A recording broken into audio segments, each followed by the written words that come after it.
ಭಾರತ ದೇಶದ ಅತ್ಯುನ್ನತ ನಾಗರಿಕ ಗೌರವ ಪದ್ಮಶ್ರೀ ಪ್ರಕಟಗೊಂಡಿದೆ. 131 ಸಾಧಕರಿಗೆ ಈ ಪ್ರಶಸ್ತಿಯನ್ನು ಪ್ರದಾನ ಮಾಡಲಾಗುತ್ತೆ. ಕನ್ನಡಿಗರು ಕೂಡ ಈ ಪ್ರಶಸ್ತಿಯನ್ನು ಪಡೆದುಕೊಂಡಿದ್ದಾರೆ. ಹೌದು, 131 ಸಾಧಕರ ಮುಡಿಗೆ ಈ ಕಿರೀಟ ಮೂಡಿದೆ. ಪದ್ಮಶ್ರೀ, ಪದ್ಮಭೂಷಣ, ಪದ್ಮವಿಭೂಷಣ ಗೌರವ ವಿವಿಧ ಕ್ಷೇತ್ರಗಳ ಸಾಧಕರನ್ನು ಅರಸಿ ಬಂದಿದೆ. ರಾಷ್ಟ್ರಪತಿ ದ್ರೌಪದಿ ಮುರ್ಮು ಅವರು 131 ಸಾಧಕರ ಪೈಕಿ 5 ಪದ್ಮವಿಭೂಷಣ, 13 ಮಂದಿಗೆ ಪದ್ಮಭೂಷಣ, 113 ಮಂದಿಗೆ ಪದ್ಮಶ್ರೀ ಗೌರವ ಪ್ರದಾನ ಮಾಡ್ತಾರೆ. ಸಾಧಕರಲ್ಲಿ 19 ಮಂದಿ ಮಹಿಳೆಯರಿಗೆ ಸನ್ಮಾನ ಮಾಡುತ್ತಿರುವುದು ವಿಶೇಷ.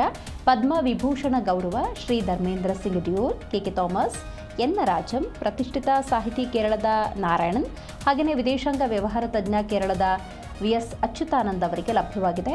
ಇನ್ನು ಪದ್ಮಭೂಷಣ ಗೌರವ ಪಡೆದವರಲ್ಲಿ ಕನ್ನಡದ ವಾಗ್ಮಿ ಚಿಂತಕ ಶತಾವಧಾನಿ ಗಣೇಶ್, ಸಾಮಾಜಿಕ ಕಾರ್ಯದಲ್ಲಿ ಮಂಡ್ಯದ ಪುಸ್ತಕ ಪ್ರೇಮಿ ಅಂಕೇಗೌಡರು, ರಾಜಕಾರಣ ಹಾಗೂ ಶಿಕ್ಷಣ ಕ್ಷೇತ್ರದಲ್ಲಿ ಪ್ರಭಾಕರ್ ಕೋರೆ ಅವರಿಗೆ ಗೌರವ ಪ್ರದಾನ ಮಾಡಲಾಗುತ್ತೆ. ಇನ್ನು ಸಾಮಾಜಿಕ ಸೇವೆಗಳಲ್ಲಿ ಎಸ್.ಜಿ. ಸುಶೀಲಮ್ಮ, ಸಾಹಿತ್ಯ ವಲಯದಲ್ಲಿ ಶಶಿಶೇಖರ್ ವೆಂಪಟಿ, ಶುಭಾ ವೆಂಕಟೇಶ್ ಅಯ್ಯಂಗಾರ್, ಟಿ.ಟಿ. ಜಗನ್ನಾಥನ್, ಖ್ಯಾತ ವೈದ್ಯರಾದ ಡಾಕ್ಟರ್ ಸುರೇಶ್ ಹನಗವಾಡಿ ಇವರಿಗೂ ಕೂಡ ಪದ್ಮ ಗೌರವ ಲಭ್ಯವಾಗಿದೆ.